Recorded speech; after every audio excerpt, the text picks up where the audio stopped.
ਅੱਜ ਦੀ press conference ਦਾ ਮਕਸਦ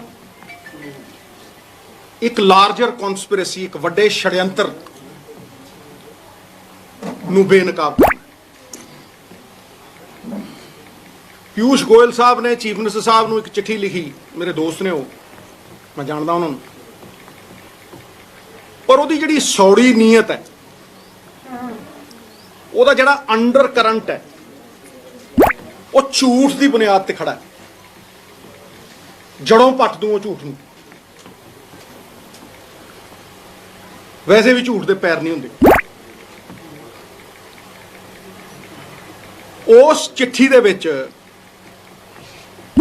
ਸਭ ਤੋਂ ਵੱਡਾ ਮਨਸੂਬਾ ਇਹ ਹੈ ਕਿ ਸਾਡਾ age old tried tested successful APMC ਦਾ ਜਿਹੜਾ ਮੰਡੀ ਸਿਸਟਮ ਹੈ, ਉਹਨੂੰ ਅਸਤ ਵਿਅਸਤ ਕਰਨਾ, ਉਹਨੂੰ ਡਿਸਰਪਟ ਕਰਨਾ ਔਰ ਪੰਜਾਬ ਦੇ ਵਿੱਚ ਇੱਕ ਡਿਵੀਜ਼ਨ ਪੈਦਾ ਕਰਨਾ। ਵੀ ਕਿਸਾਨ ਵੀਰ ਸਭ ਸਮਝਦੇ ਹੋ, ਉਹ ਆੜਤੀਆਂ ਦੇ ਖਿਲਾਫ ਖੜੇ ਹੋ ਜਾਣ, ਆੜਤੀ ਉਹਨਾਂ ਦੇ ਖਿਲਾਫ ਖੜੇ ਹੋ ਜਾਣ ਔਰ ਦੋਨੋਂ ਪੁੱਛ ਕੇ ਪੰਜਾਬ ਸਰਕਾਰ ਨੂੰ ਖੜ ਕੇ ਸਵਾਲ ਕਰਨ ਵੀ ਥੋਤੋਂ ਸਰਕਾਰ ਨਹੀਂ ਚੱਲਦੀ, ਥੋਤੋਂ ਸਾਡੀਆਂ ਸਮੱਸਿਆਵਾਂ ਦਾ ਹੱਲ ਨਹੀਂ ਹੁੰਦਾ। ਇਹ ਡਿਵੀਜ਼ਨ ਜਿਹੜੇ ਗੋਰੇ ਪੈਦਾ ਕਰਦੇ ਹੁੰਦੇ ਸੀਗੇ, ਇਹ ਡਿਵੀਜ਼ਨ ਪੈਦਾ ਕਰਨ ਦੀ ਕੋਸ਼ਿਸ਼ ਕੀਤੀ ਜਾ ਰਹੀ ਹੈ। ਔਰ ਮੈਂ 4 ਪੁਆਇੰਟ ਦੱਸੂਗਾ ਔਰ ਇਹਨਾਂ ਦਾ ਝੂਠ ਦਾ ਪਰਦਾਫਾਸ਼ ਹੋ ਜੂ ਪੂਰੀ ਤਰ੍ਹਾਂ। ਮੈਂ ਪਹਿਲਾਂ ਵੀ ਜਦੋਂ ਵੀ ਗੱਲ ਕੀਤੀ ਹੈ ਤਰਕ ਤੇ ਕੀਤੀ ਹੈ ਔਰ ਸ਼ਰੇਆਮ ਕਹਿ ਕੇ ਕੀਤੀ ਹੈ ਵੀ ਕਿਤੇ ਵੀ ਕੋਈ ਵੀ ਸੈਂਟਰ ਸਰਕਾਰ ਦਾ ਬੰਦਾ ਆ ਕੇ ਮੇਰੇ ਨਾਲ ਬਹਿ ਲੇ। ਕਿਸੇ ਨੇ ਅੱਜ ਤੱਕ ਕੋਈ ਜਵਾਬ ਨਹੀਂ ਦਿੱਤਾ। ਹੁਣ ਗੋਇਲ ਸਾਹਿਬ ਨੇ ਬੜਾ ਕੈਟੇਗੋਰਿਕਲੀ ਡਾਇਰੈਕਟ ਪੇਮੈਂਟ ਦੀ ਗੱਲ ਕੀਤੀ ਹੈ ਔਰ ਜੇ ਤੁਸੀਂ ਦੇਖੋ ਡਾਇਰੈਕਟ ਪੇਮੈਂਟ ਵੀ ਹਰੇਕ ਬੰਦੇ ਨੂੰ ਤਨਖਾਹ ਉਹਦੇ ਖਾਤੇ 'ਚ ਪੈਂਦੀ ਹੈ। ਇਹ ਤਾਂ ਬੜੀ ਵਧੀਆ ਗੱਲ ਹੈ, ਗੱਲ ਸੁਣਨ 'ਚ ਬੜੀ ਚੰਗੀ ਲੱਗਦੀ ਹੈ, ਪਾਲਿਸੀ ਲਿਖਣ ਦੇ ਵਿੱਚ ਬੜੀ ਚੰਗੀ ਲੱਗਦੀ ਹੈ, ਬੜੀ ਸੁਹਾਉਂਦੀ ਹੈ। ਪਰ ਮੈਂ ਕਹਿੰਦਾ ਛਾਤੀ ਠੋਕ ਕੇ ਕਿ ਸ਼ੁਰਲੀ ਹੈ, ਇਹਦਾ ਮਨਸੂਬਾ ਕੁਝ ਹੋਰ ਹੈ। ਗੋਇਲ ਸਾਹਿਬ ਇਹ ਤਰਕ ਦਿੰਦੇ ਆ ਕਿ ਜੀ ਪੰਜਾਬ ਦਾ ਜਿਹੜਾ ਰੈਵਨਿਊ ਡਿਪਾਰਟਮੈਂਟ ਹੈ ਉਹਨੂੰ ਲੈਂਡ ਰਿਕਾਰਡਾਂ ਦੇ ਬਾਰੇ ਸਾਰਾ ਕੁਝ ਪਤਾ ਹੈ ਔਰ ਸਭ ਕੁਝ ਜਾਣੂ ਹੈ, ਓਨਰਸ਼ਿਪ ਹੋਲਡਿੰਗਸ ਦੇ ਬਾਰੇ। ਪਰ ਮੈਂ ਸੈਂਟਰ ਸਰਕਾਰ ਦਾ ਆਪਦਾ ਹੀ ਤੀਰ ਇਹਨਾਂ ਦੇ ਵੱਲ ਕਰਦਾ, ਮੈਂ ਮੋੜ ਦਿੰਦਾ ਉਹਨੂੰ ਇਹਨਾਂ ਵੱਲ। ਨੈਸ਼ਨਲ ਸੈਂਪਲ ਸਰਵੇ 2012-13 ਦਾ, ਇਹ ਮੇਰਾ ਨਹੀਂ ਹੈ, ਇਹ ਨੈਸ਼ਨਲ ਸੈਂਪਲ ਸਰਵੇ ਹੈ। ਉਹ ਕਹਿੰਦਾ ਵੀ 24% ਖੇਤੀ ਜਿਹੜੀ ਹੁੰਦੀ ਉਹ ਠੇਕੇ ਤੇ ਹੁੰਦੀ ਹੈ। ਮੈਂ ਉਹਦੇ 'ਚ ਐਡੀਸ਼ਨ ਕਰਨ ਲੱਗਿਆ, 24% ਖੇਤੀ ਠੇਕੇ ਤੇ ਹੁੰਦੀ ਹੈ, ਮੈਂ ਉਹਦੇ 'ਤੇ ਐਡੀਸ਼ਨ ਕਰਨ ਲੱਗਿਆ। ਉਹ ਖੇਤੀ ਓਰਲ ਕੰਟਰੈਕਟ ਤੇ ਹੁੰਦੀ ਹੈ, ਕਿਸੇ ਰਿਟਨ ਕੰਟਰੈਕਟ ਤੇ ਨਹੀਂ ਹੁੰਦੀ, ਅਨਰਿਟਨ ਹੈ, ਉਹ ਓਰਲ ਹੈ, ਜ਼ਬਾਨੀ ਹੈ। ਆ ਪਿੰਡ ਮਾਨ ਵਾਲੇ ਆ ਬੈਠਾ ਮੇਰਾ ਤਾਏ ਦਾ ਮੁੰਡਾ, ਇਹਨੂੰ ਪੁੱਛੋ 2 ਏਕੜ ਕਿਤੇ ਦਿੱਤੀ ਹੋਈ ਹੈ, 3 ਏਕੜ ਕਿਤੇ ਦਿੱਤੀ ਹੋਈ ਹੈ, ਜ਼ਬਾਨ ਤੇ ਦਿੱਤੀ ਹੈ ਜਾਂ ਲਿਖਤ ਤੇ ਦਿੱਤੀ ਹੈ। ਹੁਣ ਤੁਸੀਂ ਮੈਨੂੰ ਦੱਸੋ ਕਿ ਗੋਇਲ ਸਾਹਿਬ ਕਹਿੰਦੇ ਵੀ ਸਾਰੇ ਲੈਂਡ ਰਿਕਾਰਡ ਹੈਗੇ ਨੇ, ਉਹਨਾਂ ਕੋਲ ਲੈਂਡ ਰਿਕਾਰਡ ਜਿਹੜੇ ਨੇ ਓਨਰਸ਼ਿਪ ਦੇ ਹੈਗੇ ਨੇ। ਉਹ ਇਹ ਜਾਣਦੇ ਨੇ ਕਿ ਜੀ ਆ ਫਲਾਨੇ ਬੰਦੇ ਦੀ ਫਲਾਨੀ ਮਾਲਕੀਅਤ ਹੈ, ਪਰ ਉਹਨਾਂ ਦੇ ਕੋਲ ਠੇਕੇ ਵਾਲਾ ਕੋਈ ਰਿਕਾਰਡ ਨਹੀਂ ਹੈ। ਔਰ ਮੈਂ ਤੁਹਾਨੂੰ ਚੈਲੰਜ ਨਾਲ ਕਹਿਣਾ, ਜੋ ਗੋਇਲ ਸਾਹਿਬ ਕਹਿ ਰਹੇ ਆ, ਤੁਸੀਂ ਆ ਵਿਸਾਖੀ ਦੇ ਉੱਤੇ ਇਹਨਾਂ ਦੀ ਚਿੱਠੀ ਇਨ ਬਿਨ ਲਾਗੂ ਕਰ ਦਿਓ, ਇਨ ਬਿਨ ਲਾਗੂ ਕਰ ਦਿਓ, ਤੇ ਮੈਂ ਤੁਹਾਨੂੰ ਕਹਿਣਾ ਕਿ 25 ਤੋਂ 30% ਪੰਜਾਬੀਆਂ ਨੂੰ ਕੋਈ ਪੇਮੈਂਟ ਨਹੀਂ ਮਿਲਣੀ, ਕੋਈ ਪੇਮੈਂਟ। ਉਹ ਖੜਾ ਹੋ ਮੰਡੀ 'ਚ ਕਣਕ ਲੈ ਕੇ, ਪਰ ਉਹਨੂੰ ਪੇਮੈਂਟ ਮਿਲਣ ਦੀ ਕੋਈ ਉਮੀਦ ਨਹੀਂ ਹੋਊ। ਪਰ ਇਹ ਕਿਹੜਾ ਕਿਸਾਨ ਹੈ? ਮੈਂ ਛਾਤੀ ਠੋਕ ਕੇ ਕਹਿੰਦਾ, ਡੰਕੇ ਦੀ ਚੋਟ ਤੇ ਕਹਿੰਦਾ, ਕਿਹੜਾ ਕਿਸਾਨ ਹੈ ਇਹ 2 ਏਕੜ ਵਾਲਾ? ਜਿਹੜੇ ਲੈਂਡ ਹੋਲਡਿੰਗਸ ਛੋਟੀਆਂ ਹੋ ਗਈਆਂ। ਤੁਸੀਂ ਦੇਖੋ ਸਾਡੀ ਜਵਾਨੀ ਬਾਹਰ ਜਾਈ ਜਾਂਦੀ ਹੈ। ਜੱਟਾਂ ਦੇ ਜਿੰਨੇ ਪੁੱਤ ਹੁੰਦੇ ਉਨੀ ਜ਼ਮੀਨ ਵੰਡੀ ਜਾਂਦੀ ਹੈ, ਉਨਾ ਹੀ ਠੇਕਾ ਵਧੀ ਜਾਂਦਾ। ਇਹ ਸਾਰੇ ਉਹ ਨੇ ਜਿਹੜੇ ਕਤਾਰ ਦੇ ਵਿੱਚ ਅਖੀਰ 'ਚ ਖੜੇ ਨੇ, ਛੋਟੇ ਫਾਰਮਰ ਨੇ। ਇਹ 30% ਵਾਂਝੇ ਰਹਿ ਜਾਣਗੇ, ਮੈਂ ਡੰਕੇ ਦੀ ਚੋਟ ਤੇ ਕਹਿਣਾ। ਦੂਜੀ ਗੱਲ, ਮੇਰਾ ਦੂਜਾ ਪੁਆਇੰਟ, ਪਰ ਛੋਟੀ ਪ੍ਰੈਸ ਕਾਨਫਰੰਸ ਪਰ ਮੈਂ ਤਾਰ ਕਰ ਦੂੰ, ਜ਼ਾਰ ਕਰ ਦੂੰ। ਮੇਰਾ ਦੂਜਾ ਪੁਆਇੰਟ, ਭਾਈ ਇਹ ਛੋਟਾ ਕਿਸਾਨ ਜ਼ਮੀਨ ਠੇਕੇ ਤੇ ਲੈਣ ਤੋਂ ਪਹਿਲਾਂ ਪੈਸੇ ਕਿੱਥੋਂ ਲੈਂਦਾ? ਉਹਦੇ ਕੋਲ ਹੈ ਨਹੀਂ। ਜੇ ਉਹਨੇ 4 ਏਕੜ ਤੇ ਕਲਟੀਵੇਸ਼ਨ ਕਰਨੀ ਹੈ, 2 ਏਕੜ ਤੇ ਕਰਨੀ ਹੈ, 1.5 ਏਕੜ ਤੇ ਕਰਨੀ ਹੈ, 5 ਏਕੜ ਤੇ ਕਰਨੀ ਹੈ, ਉਹ ਆੜ੍ਹਤੀ ਤੋਂ ਪੈਸੇ ਲੈਂਦਾ। ਉਹਨਾਂ ਨੇ ਲਿਆ ਯਾਰ 2 ਲੱਖ ਦੇ ਦੇ, ਮੈਨੂੰ ਲੱਖ ਦੇ ਦੇ। ਕਿਉਂ? ਉਹਨੇ ਬੀਜ ਖਰੀਦਣਾ, ਉਹਨੇ ਠੇਕਾ ਦੇਣਾ। ਠੇਕਾ ਨਹੀਂ ਦੇਣਾ, ਉਹਨੇ ਠੇਕਾ ਦੇਣਾ। ਉਹਨੇ ਪੈਸਟੀਸਾਈਡ ਖਰੀਦਣੀ ਹੈ, ਖਰੀਦਣੀ ਕਿ ਨਹੀਂ ਖਰੀਦਣੀ? ਇਹ ਸਾਰਾ ਕੁਝ ਉਹਨੇ ਖਰੀਦਣਾ। ਫਿਰ ਉਹਦੀ ਕਾਸਟ ਆਫ ਪ੍ਰੋਡਕਸ਼ਨ ਹੈ, ਉਹ ਪਹਿਲਾਂ ਹੀ ਆੜ੍ਹਤੀਏ ਤੋਂ ਲੈਂਦਾ। ਆੜ੍ਹਤੀਆ ਉਹ ਕਾਸਟ ਬੀਅਰ ਕਰਦਾ। ਇਹ ਐਨਟਵਾਈਨਡ ਸਿਸਟਮ ਹੈ। ਕੋਈ ਇਹ ਥੋੜਾ ਨਾ ਵੀ ਤੁਸੀਂ ਆਪਣਾ ਤੁਗਲਕੀ ਫਰਮਾਨ ਜਾਰੀ ਕਰੋਗੇ ਤੇ ਸਿਸਟਮ ਜ਼ਾਰ ਕਰ ਦਿਓਗੇ। ਇਹ ਤੇ ਉਦੋਂ ਦਾ ਚੱਲੀ ਆਉਂਦਾ। ਤੁਸੀਂ ਦੇਖ ਲਓ ਕਿੰਨੀ ਦੇਰ ਦਾ ਚੱਲੀ ਆਉਂਦਾ। ਇਹ ਭੁਲੇਖਾ ਹੈ। ਕਈ ਲੋਕ ਕਹਿੰਦੇ ਨੇ ਜੀ ਕਿ ਆੜ੍ਹਤੀਆ ਜਿਹੜਾ ਸਰਵਿਸ ਪ੍ਰੋਵਾਈਡ ਕਰਦਾ ਨਾ, ਉਹ ਮੈਨੂੰ ਲੱਗਦਾ ਕਣਕ ਸੁਕਾਉਣ ਦੀ ਸਰਵਿਸ ਪ੍ਰੋਵਾਈਡ। ਬਿਲਕੁਲ ਨਹੀਂ, ਝੂਠ ਹੈ। ਜਿਹਨੇ ਖੇਤੀ ਕੀਤੀ ਹੈ, ਜਿਹੜਾ ਖੇਤਾਂ 'ਚ ਰੁਲਿਆ, ਮਿੱਟੀ ਨਾਲ ਮਿੱਟੀ ਹੋਇਆ, ਜਿਹਨਾਂ ਭਿੰਡੀਆਂ ਨੂੰ ਮੋਢੇ ਲਾਇਆ, ਨਵਜੋਤ ਸਿੰਘ ਸਿੱਧੂ ਵਰਗੇ ਬੰਦੇ, ਸਮਝ ਨਹੀਂ, ਉਹ ਜਾਣਦੇ ਆ ਵੀ ਇਹ ਸਿਸਟਮ ਕਿਵੇਂ ਚੱਲਦਾ। ਇਹ ਸਿਸਟਮ ਜਿਹੜਾ ਇਕਨੋਮਿਕ ਸਿਸਟਮ ਐਗਰੀਕਲਚਰ ਦਾ ਹੈ, ਦੇਖੋ ਐਗਰੀਕਲਚਰ ਦੀ ਰੀੜ੍ਹ ਦੀ ਹੱਡੀ ਕਿਸਾਨ, ਸਾਡੀ ਪਛਾਣ ਕਿਸਾਨ, ਜਗਦੀ ਜਾਨ ਕਿਸਾਨ। ਲੇਕਿਨ ਇਹ ਜਿਹੜੀ ਐਗਰੀਕਲਚਰ ਇਕਨੋਮੀ ਹੈ, ਇਹਦੀ ਰੀੜ੍ਹ ਦੀ ਹੱਡੀ ਆੜ੍ਹਤੀ ਹੈ। ਕੋਈ ਕਰ ਲੈ ਬਹਿਸ ਮੇਰੇ ਨਾਲ, ਤੁਸੀਂ ਕਰ ਦਿਓ 1 ਮਿੰਟ ਦੇ ਵਿੱਚ। ਦੇਖੋ ਤੁਸੀਂ ਨਾਲ ਦੀ ਨਾਲ ਉਹ ਖੜੇ ਆ। ਤੇ ਜਿਹੜੀ ਫਸਲ ਵੀ ਚੁੱਕਦੀ ਹੈ ਪੰਜਾਬ ਸਰਕਾਰ, ਉਹ ਤੁਹਾਨੂੰ ਲੱਗਦਾ ਕਿ ਉਹ ਆਪ ਹੀ ਚੁੱਕ ਲੈਂਦੇ? FCI ਚੁੱਕਦੀ ਹੈ। ਸਾਰੇ ਆੜ੍ਹਤੀਆਂ ਨੂੰ ਕਿਹਾ ਜਾਂਦਾ, ਗੱਡੀਆਂ ਉਹ ਲਿਆਉਂਦੇ ਆ, ਟੋਚਨ ਉਹ ਪਾਉਂਦੇ ਆ, ਸਮਾਨ ਉਹ ਪਹੁੰਚਾਉਂਦੇ ਆ। ਕੌਣ ਕਹਿੰਦਾ ਭਾਈ ਵੀ ਜਿਹੜਾ ਆੜ੍ਹਤੀ ਹੈ ਉਹ ਇਹਦਾ ਹਿੱਸਾ ਨਹੀਂ ਹੈ? He is not entwined with the system। ਹੈ ਜੀ, ਮੈਨੂੰ ਕੋਈ ਸਮਝਾ ਦੇ। ਫਿਰ ਤੁਸੀਂ ਕਹਿੰਦੇ ਹੋ ease of doing business. Ease of doing business ਤੇ ਇਹੀ ਹੈ ਵੀ ਗੁੱਡ ਫੇਥ ਤੇ ਕੰਮ ਚੱਲ ਰਿਹਾ। ਆੜ੍ਹਤੀ ਨਾਲ ਗੁੱਡ ਫੇਥ ਤੇ ਕੰਮ ਚੱਲ ਰਿਹਾ, ਜ਼ਬਾਨ ਦੇ ਨਾਲ ਕੰਮ ਚੱਲ ਰਿਹਾ। ਤੁਸੀਂ ਤਾਂ ਕਹਿੰਦੇ ਹੋ ਨਾ ਈਜ਼ ਆਫ ਇੰਗ। ਲਓ ਮੈਂ ਤੁਹਾਨੂੰ ਗਰੰਟੀ ਦਿੰਦਾ, ਤੁਸੀਂ ਕਹੋ ਜੀ ਕਾਗਜ਼ ਪੇਸ਼ ਕਰੋ।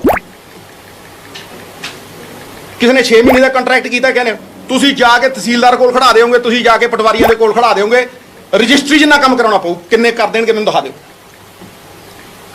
ਕਹਿੰਦੇ ਜੀ ਹਰਿਆਣਾ ਕਰ ਦੂ। ਮੈਂ ਦੇਖੂ 6 ਮਹੀਨਿਆਂ ਬਾਅਦ, ਸਾਲ ਬਾਅਦ ਰੌਲਾ ਕਿਦਾ ਪਤਾ, ਹੈਲੀਕਾਪਟਰ ਨਹੀਂ ਉਤਰਨ ਦਿੰਦੇ।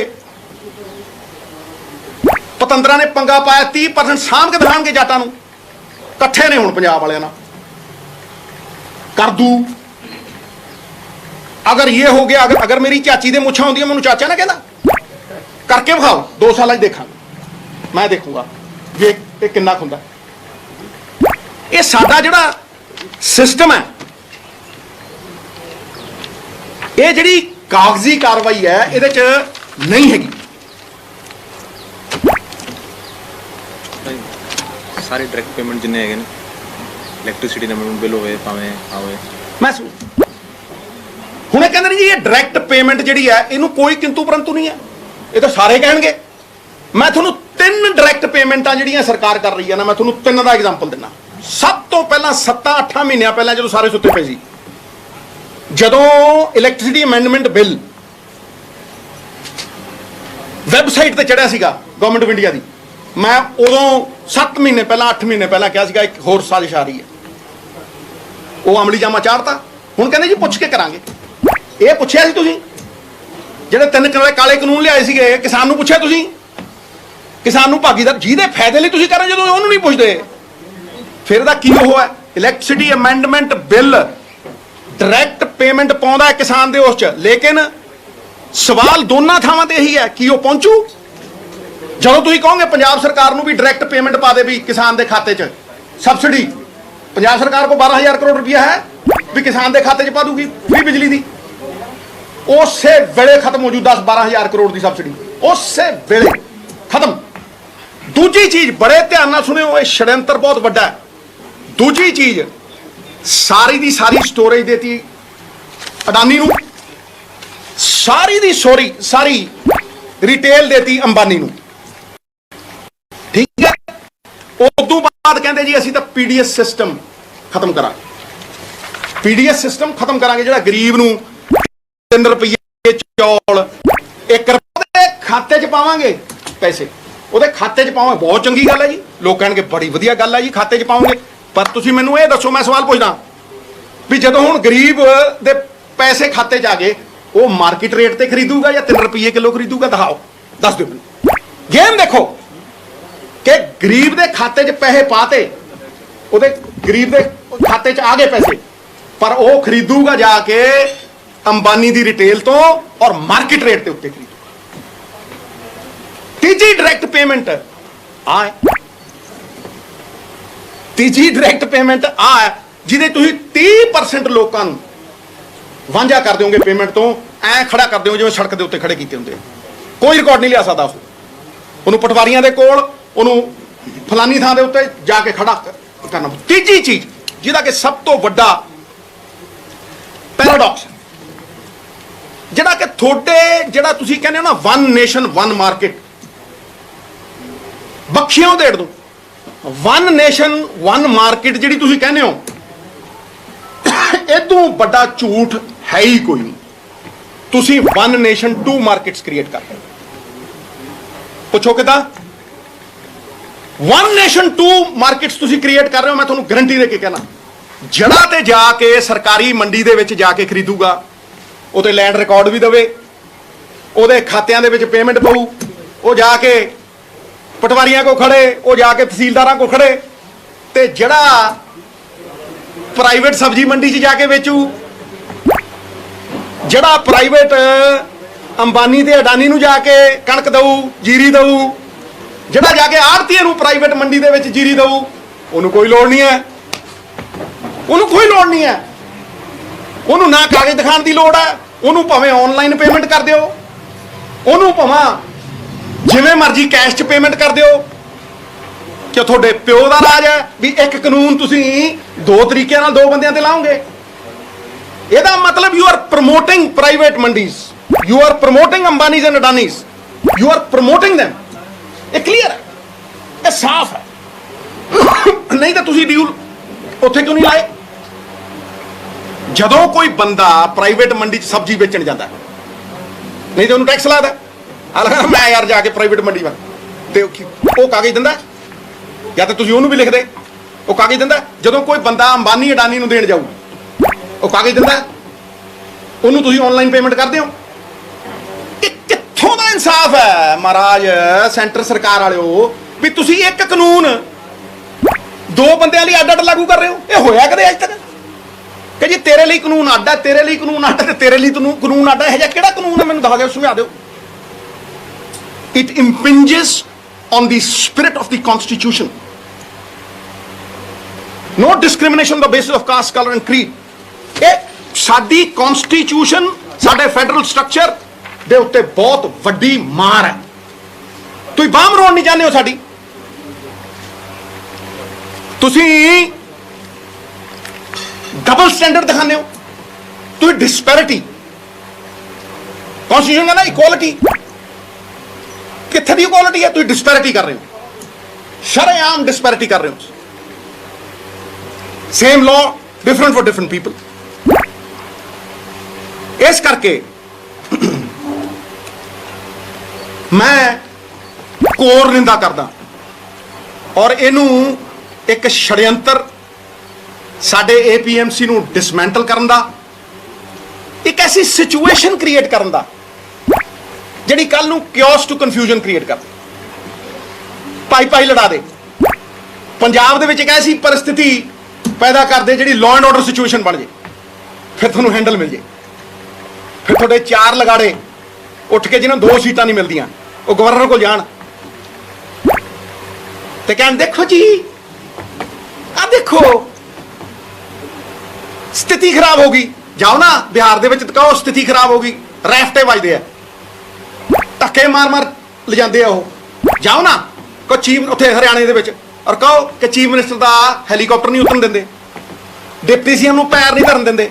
ਉੱਥੇ ਸਥਿਤੀ ਠੀਕ ਹੈ, ਆਪਣੀ ਵਾਰੀ ਆਊਂ ਹੈ। ਯੂ ਆਰ ਇਨਸਾਈਟਿੰਗ them, ਤੁਸੀਂ ਇਨਸਟੀਗੇਟ ਕਰ ਰਹੇ ਹੋ ਸਾਡੇ ਕਿਸਾਨ।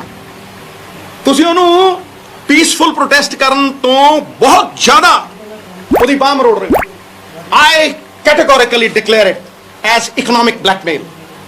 ਮੈਂ ਕਹਿੰਦਾ ਇਹ ਇਕਨੋਮਿਕ ਬਲੈਕਮੇਲ ਹੈ ਵੀ ਤੁਸੀਂ ਸਾਡੇ ਪਹਿਲਾਂ ਗੱਡੀਆਂ ਰੋਕਤੀਆਂ ਸੀ,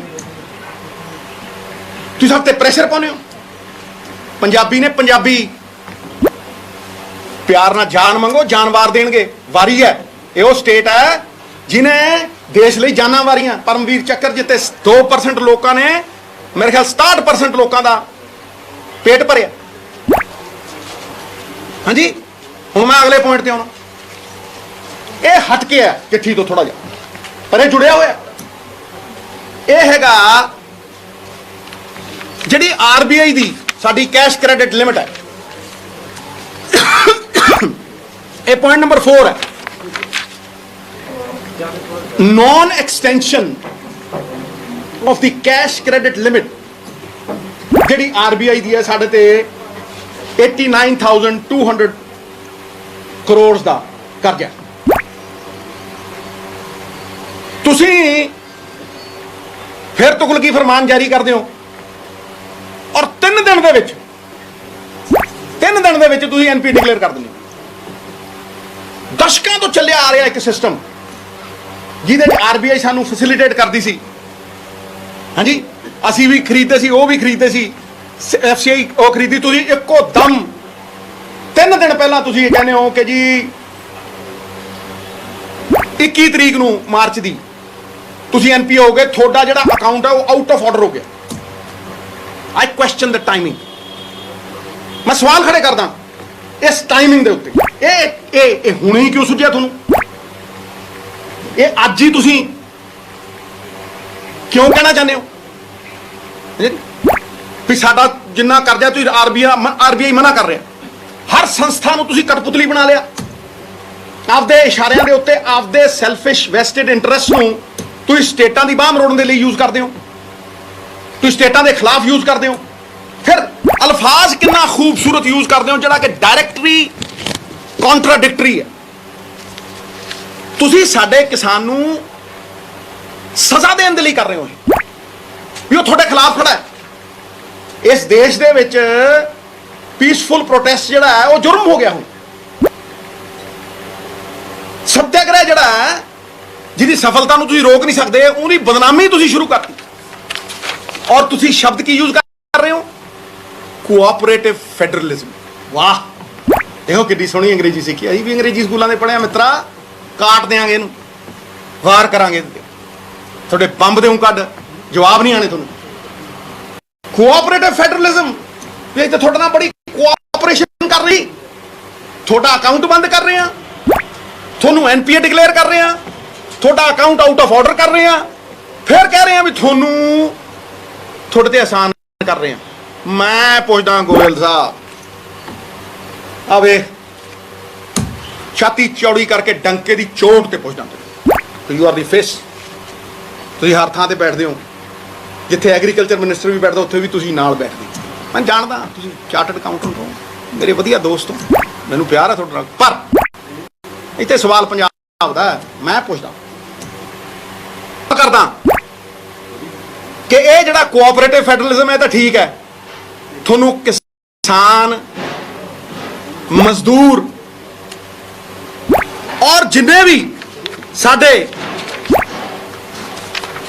ਛੋਟੇ ਕਿਸਾਨ ਨੇ ਉਹਨਾਂ ਦੀ ਉਦੋਂ ਯਾਦ ਨਹੀਂ ਆਈ,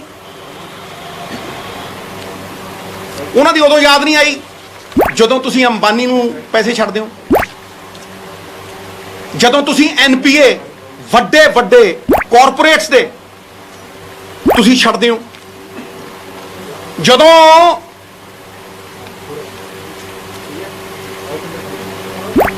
ਅੰਬਾਨੀ ਔਰ ਅਡਾਨੀ ਨੇ ਕਰਜ਼ਾ ਮੋੜਨਾ ਹੁੰਦਾ ਤੇ ਤੁਸੀਂ ਕਹਿੰਦੇ ਹੋ 5 ਸਾਲ ਨਹੀਂ। ਅੰਬਾਨੀ ਸਾਹਿਬ ਵੱਡੇ ਵੱਡੇ ਕਾਰਪੋਰੇਟਾਂ ਨੂੰ ਕਹਿੰਦੇ 5 ਸਾਲ ਨਹੀਂ ਮਾਰੇ 25 ਸਾਲ ਚ ਮੋੜੋ। ਵਾਹ, ਦੇਖੋ ਵਿਤਕਰੇ ਦੇਖੋ। ਕਦੇ ਇੱਕ ਕਿਸੇ ਕਿਸਾਨ ਨੂੰ, ਕਿਸੇ ਇੱਕ ਛੋਟੇ ਵਪਾਰੀ ਨੂੰ, ਕਿਸੇ ਇੱਕ ਬੰਦੇ ਨੂੰ ਇਹ ਕਿਹਾ ਕਦੇ ਵੀ 5 ਸਾਲ ਚ ਨਾ ਮੋੜੀ, ਤੂੰ 7 ਚ ਮੋੜਦੀ, ਤੂੰ 10 ਚ ਮੋੜਦੀ? ਮੈਂ ਕਹਿੰਦਾ 10 ਹੀ ਕਰ ਦਿਓ।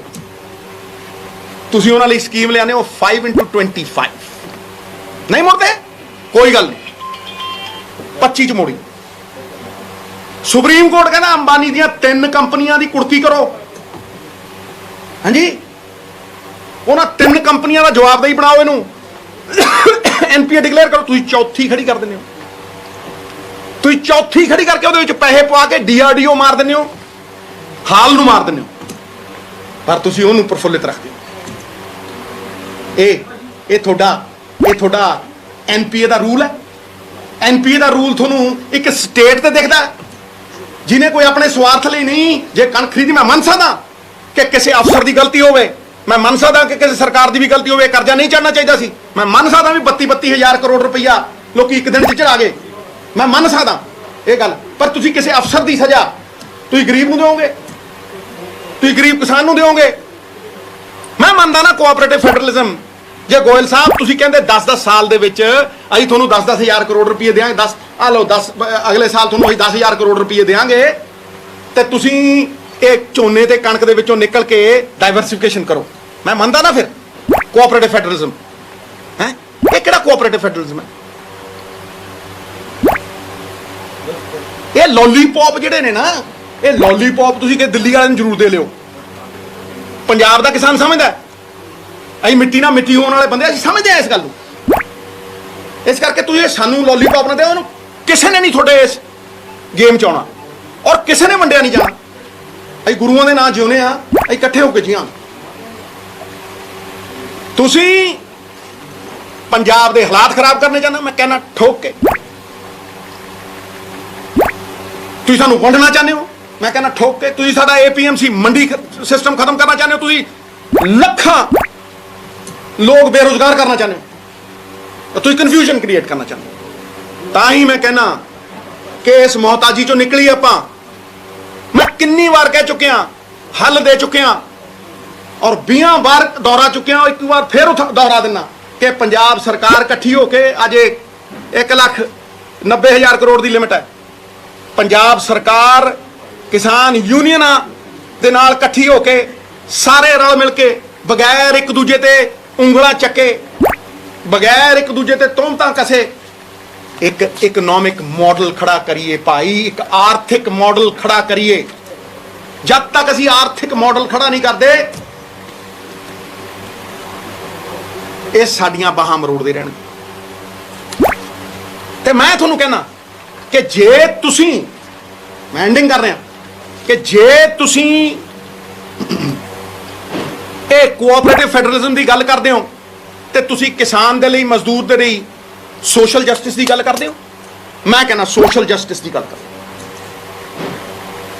ਇਕੁਆਲਿਟੀ ਦੀ ਗੱਲ ਕਰਦੇ ਹੋ, ਤੁਸੀਂ ਡਿਸਪੈਰਿਟੀ ਦੀ ਗੱਲ ਕਰਦੇ, ਤੁਸੀਂ ਅਨਿਆਂ ਕਰ ਰਹੇ ਹੋ। ਤੁਸੀਂ ਸਾਡਾ ਪੀਸ ਜਿਹੜਾ ਹੈਗਾ ਉਹ ਜ਼ਾਰ ਕਰਨਾ ਚਾਹੁੰਦੇ ਹੋ, ਬਹਾਨੇ ਬਣਾਉਂਦੇ ਹੋ, ਲਾਅ ਐਂਡ ਆਰਡਰ ਸਿਚੁਏਸ਼ਨ ਪੈਦਾ ਕਰਨਾ ਚਾਹੁੰਦੇ ਹੋ, ਸਾਡੀ ਆਰਥਿਕ ਵਿਵਸਥਾ ਨੂੰ ਅਸਤ ਵਿਅਸਤ ਕਰਨਾ ਚਾਹੁੰਦੇ ਹੋ। ਆਈ ਰੈਸਟ ਮਾਈ ਕੇਸ। ਇਹ 4 ਪੁਆਇੰਟਾਂ ਤੇ ਕੋਈ ਆ ਜੇ ਮਾਈ ਦਾ ਲਾਲ ਤੇ ਗੱਲ ਕਰੇ। ਚਿੱਠੀਆਂ ਲਿਖਣਾ ਕੁਝ ਨਹੀਂ ਹੁੰਦਾ ਮਿੱਤਰਾ, ਨੀਅਤ ਸਾਫ਼ ਚਾਹੀਦੀ ਹੈ। ਸਿਆਸਤ ਹੈ ਨਾ ਜਿਹੜੀ, ਇਹ ਸੱਚਾਈ ਨੂੰ ਦੇਖਣ ਹੀ ਨਹੀਂ ਦਿੰਦੀ, ਇਹ ਸੱਚਾਈ ਨੂੰ ਸਮਝ ਨਹੀਂ ਦਿੰਦੀ, ਗਹਿਰੀ ਹੈ ਨਾ। ਕਿਤੇ ਆਇਨਾ ਨਹੀਂ ਦਿਖਦਾ, ਕਿਤੇ ਚਿਹਰਾ ਨਹੀਂ ਦਿਖਦਾ। ਇਹ ਵਾਰ ਕਰਦੇ ਆ ਲੁਕ ਛਿਪ ਕੇ, ਗੁੜ ਦੇ ਕੇ ਮਾਰਦੇ ਆ, ਨਾਲੇ ਕਹੀ ਜਾਂਦੇ ਆ, ਕਹਿੰਦੇ ਕੁਛ ਨੇ, ਕਰਦੇ ਕੁਛ ਨਹੀਂ। ਪੋਤੜੇ ਖੋਲ ਤੂੰ, ਅਜੇ ਮੈਂ ਮੈਦਾਨ ਚ ਉਤਰੂ, ਆਇਆ ਲੋ, ਇੰਚ ਪਿੱਛੇ ਨਹੀਂ ਹਟਦਾ। I will not flinch nor back an inch। 100 ਵਾਰ 1000 ਵਾਰ ਸੋਚਣਾ ਤਾਂ ਨਿਰਣਾ ਲੈਣਾ, ਜਿਹੜਾ ਨਿਰਣਾ ਲੈਣਾ ਉਹ ਤੋਂ ਪਿੱਛੇ ਨਹੀਂ ਹਟਿਆ। ਕੋਈ ਬੰਦਾ ਕਹਿ ਦੇ ਕਿ ਸਿੱਧੂ ਸਾਹਿਬ ਆ ਤੂੰ 10 ਸਾਲ ਪਹਿਲਾਂ ਕਿਹਾ ਸੀ ਤੇ ਅੱਜ ਮੁੱਕਰ ਗਿਆ, ਕੋਈ ਕਹਿ ਦੇ। ਜੋਤੀ ਜਿਹੜਾ ਤੁਸੀਂ ਕਿਹਦੇ ਨਾਲ ਜੀ? ਕਿਹੜਾ ਮਹਾਰਾਜ ਸੀਐਮ ਸਾਹਿਬ ਨੇ ਕੱਲ ਚਿੱਠੀ ਲਿਖੀ ਹੈ ਕਿ ਨਹੀਂ ਲਿਖੀ? ਦੇਖੋ ਜਿਹੜੀ ਉਹਨਾਂ ਨੇ ਲਿਖੀ ਹੈ ਉਹ ਆਪਦਾ ਉਹ ਹੈ। ਮੈਂ ਜਿਹੜੀ ਗੱਲ ਕਹਿ ਰਿਹਾ ਇਹਦਾ ਜਵਾਬ ਦੇ ਕੋਈ ਜਵਾਬ। ਮੈਂ ਨਹੀਂ ਨਾ ਤੁਹਾਡਾ, ਮੈਂ ਫੇਰ ਕਹਿ ਰਿਹਾ ਸਾਨੂੰ ਆਪਣੇ ਪੈਰਾਂ ਤੇ ਖੜਾ ਹੋਣਾ ਪਊ। ਮੇਰਾ ਰਾਹ ਅੱਡ ਹੈ। ਇੱਕ ਮਿੰਟ ਕਹਿੰਦਾ ਮੇਰਾ ਰਾਹ ਅੱਡ ਹੈ। ਮੈਂ ਮੁਹਤਾਜੀ ਦੇ ਖਿਲਾਫ ਹਾਂ, ਮੈਂ ਇਹ ਕਰਜ਼ੇ ਦੇ ਵੀ ਖਿਲਾਫ ਹਾਂ, ਤੇ ਮੈਂ ਉਹ ਰਾਹ ਦਿੱਤੇ ਹੈ, ਮੈਂ ਉਹ ਰਾਹ ਤੋਂ ਪਿੱਛੇ ਨਹੀਂ ਹਟਿਆ। ਤੇ ਤੁਸੀਂ ਯਾਦ ਰੱਖਿਓ ਮੇਰੀ ਗੱਲ, ਦੇਰ ਆਵੇ ਸਵੇਰ ਆਵੇ ਰਾਹ ਉਹੀ ਚੁਣਨਾ ਪੈਣਾ। ਦੂਆ ਰਾਹ, ਇੱਕ ਮਿੰਟ ਖੜ ਜਾ, ਦੂਆ ਰਾਹ ਨਹੀਂ ਹੈ, ਦੂਆ ਰਾਹ ਨਹੀਂ ਹੈ। ਮੈਨੂੰ ਦੱਸ ਦਿਓ ਬਗੈਰ ਇਨਕਮ ਦੇ ਕੀ ਹੋ? ਇਨਕਮ ਕਿੱਥੋਂ ਆਉਣੀ ਹੈ? ਮੈਂ ਦੱਸ ਚੁੱਕਿਆ, ਕੋਈ ਨਵੀਂ ਗੱਲ ਨਹੀਂ ਹੈ ਵੀ ਮੈਂ ਕੋਈ ਨਵੀਆਂ ਗੱਲਾਂ ਕਰ ਰਿਹਾ, ਪੁਰਾਣੀਆਂ ਨੇ। ਸਿੱਧੂ ਸਾਹਿਬ ਜਿਸ ਤਰ੍ਹਾਂ ਤੁਸੀਂ ਕਹੀ ਆ ਗੱਲ ਚਿੱਠੀ ਪੱਤਰ ਮਸਲੇ ਦਾ ਹੱਲ ਨਹੀਂ ਹੈ, ਜਿਵੇਂ ਸੀਐਮ ਸਾਹਿਬ ਨੇ ਕੀਤੀ। ਨਹੀਂ ਇਹ ਗੱਲ ਨਹੀਂ ਮੈਂ ਕਹੀ। ਤੂੰ ਯਾਰ ਦੇਖ ਇੱਕ ਗੱਲ, ਮੈਂ ਬੜਾ ਪੁਰਾਣਾ ਪਾਪੀ ਹਾਂ। ਕਿਉਂ ਕਰਦਾ? ਮੈਂ ਤਾਂ ਰੱਬ ਤੋਂ ਬਖਸ਼ਿਸ਼ ਮੰਗਦਾ। ਕਹਿ ਤੂੰ ਮੇਰੇ ਸ਼ਬਦ ਨਾ ਪਾ ਮਿੱਤਰਾ, ਗੱਲ ਸਮਝ। ਬੜੀ ਸਿੰਪਲ ਜੀ ਗੱਲ ਹੈ। ਮੈਂ ਇਹਨਾਂ ਦੀ ਜਿਹੜੀ ਸਾਜ਼ਿਸ਼ ਹੈ ਉਹ ਜ਼ਾਰ ਕੀਤੀ, ਤਾਰ ਕੀਤੀ। ਜਵਾਬ ਦੇਣ, ਇਹ ਦੇਣ ਜਵਾਬ। ਇਹ ਕੋਆਪਰੇਟਿਵ ਫੈਡਰਲਿਜ਼ਮ ਦੀ ਗੱਲ ਕਰਦੇ ਆ, ਮੈਂ ਉਹ ਤੋੜਤਾ। ਇਹ ਗੱਲ ਕਰਦੇ ਵੀ ਸਾਡੇ ਲੈਂਡ ਰਿਕਾਰਡਾਂ ਦੇ ਵਿੱਚ ਸਭ ਕੁਝ ਪਤਾ ਹੈ, ਮੈਂ ਉਹ ਤੋੜਤਾ। 30% ਬੰਦਿਆਂ ਨੂੰ ਪੇਮੈਂਟ ਨਹੀਂ ਮਿਲਣੀ। ਤੁਸੀਂ ਦੇਖ ਦੇਖੋ, ਤੁਸੀਂ ਖੜੇ ਕਰਦੇ ਹੋ ਉਹਨਾਂ ਨੂੰ, ਤਹਿਸੀਲਦਾਰ ਕਿਸੇ ਨੇ ਕੀਤੀ ਹੈ? ਮੈਂ ਕੀਤੀ ਹੈ ਵੀ ਭਾਈ ਤੁਸੀਂ ਅੰਬਾਨੀਆਂ ਦੇ ਲਈ ਰੂਲ ਆਰਡਰ ਰੱਖਦੇ ਹੋ, ਸਾਡੇ ਲਈ ਰੂਲ ਆਰਡਰ ਰੱਖਦੇ ਹੋ। ਤੁਸੀਂ ਵਨ ਨੇਸ਼ਨ ਵਨ ਮਾਰਕੀਟ ਦੇ ਨਾਮ ਦੇ ਉੱਤੇ 3 ਕਾਨੂੰਨ ਲੈਂਦੇ। ਤੁਹਾਡੇ ਕਾਨੂੰਨਾਂ ਦਾ ਹੀ ਮੈਂ ਜੜ ਤੋਂ ਪੱਟ ਦਿੰਦਾ।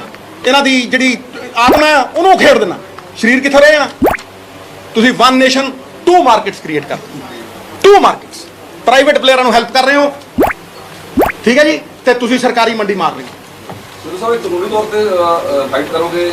ਮੈਂ ਕਿਹਾ ਦੇਖੋ ਮੇਰੀ ਇੱਕ ਗੱਲ ਨੂੰ ਸੁਣੋ, ਮੈਂ ਤੇ ਪਹਿਲੇ ਦਿਨ ਦਾ ਕਹਿਣਾ ਵੀ ਇਹ ਕਾਨੂੰਨੀ ਇਲੀਗਲ ਨੇ। ਮੈਂ ਤਾਂ ਪਹਿਲੇ, ਤੁਸੀਂ ਦੇਖੋ ਵਿਧਾਨ ਸਭਾ ਸੈਸ਼ਨ ਸੀ, ਠੀਕ ਹੈ, ਮੈਂ ਉੱਥੇ ਠੋਕ ਕੇ ਕਿਹਾ ਕਿ ਨਹੀਂ ਕਿ ਇਹ ਕਾਨੂੰਨ ਇਲੀਗਲ ਨੇ, ਇਹ ਰਾਸ਼ਨਲ ਨੇ, ਰਿਜੈਕਟ ਕਰੋ ਇਹਨਾਂ ਨੂੰ। ਕਈ ਸੂਬੇ ਨਹੀਂ ਮੰਨਦੇ, ਅਸੀਂ ਨਹੀਂ ਮੰਨੇ। ਕਾਵੇਰੀ ਰਿਵਰ ਵਾਟਰਸ ਦੇ ਵਿੱਚ ਸਟੇਟ ਨਹੀਂ ਮੰਨੇ, ਅਸੀਂ SYL ਵੇਲੇ ਨਹੀਂ ਮੰਨੇ। ਹਾਂਜੀ ਜਿਹੜਾ ਹੈਗਾ NRCC ਜਿਹੜਾ ਹੈਗਾ CA ਜਿਹੜਾ ਹੈਗਾ, ਇਹਨੂੰ ਕਿਹੜਾ ਸਟੇਟ ਮੰਨੇ ਨੇ? ਉਹ ਯਾਰ ਸਾਡੀ ਹੋਂਦ ਹੀ ਖਤਮ ਕਰ ਦਿਓਗੇ ਤੁਸੀਂ, ਸਾਡੀ ਪੱਗ ਨੂੰ ਹੱਥ ਪਾਓਗੇ। ਤੇ ਪੰਜਾਬੀ ਡਰਦਾ। ਇਹ ਨਜ਼ਰਾਂ ਨਹੀਂ ਜਣੀਆਂ ਚੁੱਕਣ ਵਾਸਤੇ। ਸੁਣ ਲੈ ਮਿੱਤਰਾ, ਇਹ ਨਜ਼ਰਾਂ ਨਹੀਂ ਬਣੀਆਂ ਚੁੱਕਣ ਵਾਸਤੇ। ਇਹ ਖੜ ਜਾ ਯਾਰ, ਇਹ ਤੇ ਬਣੀਆਂ ਨੇ ਸ਼ਹੀਦੀਆਂ ਤੇ ਖੁਮਾਰੀਆਂ ਦੇ ਲਈ, 2 ਕੰਮਾਂ ਵਾਸਤੇ ਸਾਡੇ ਸਿਰ ਬਣੇ, ਜਾਂ ਆਰੀਆਂ ਦੇ ਲਈ ਤੇ ਜਾਂ ਸਰਦਾਰੀਆਂ ਦੇ। ਝੁਕਦੇ ਨਹੀਂ। What are you doing? I understand the press conferences and you taking up the matter in the Vedanta. Ji. But otherwise, as a political leader who has a say in the country, you are known face. What else are you doing to take it up, bring it up with the center? You are saying that your friend have to return to him, or you will be writing to him. Once the chief minister writes to the prime minister, do I have to write? But there are certain things, there are certain other things that I have disclosed. They will expose them. I am assisting this great state in every which way. Kisan Morcha in every which way, without expecting anything in return.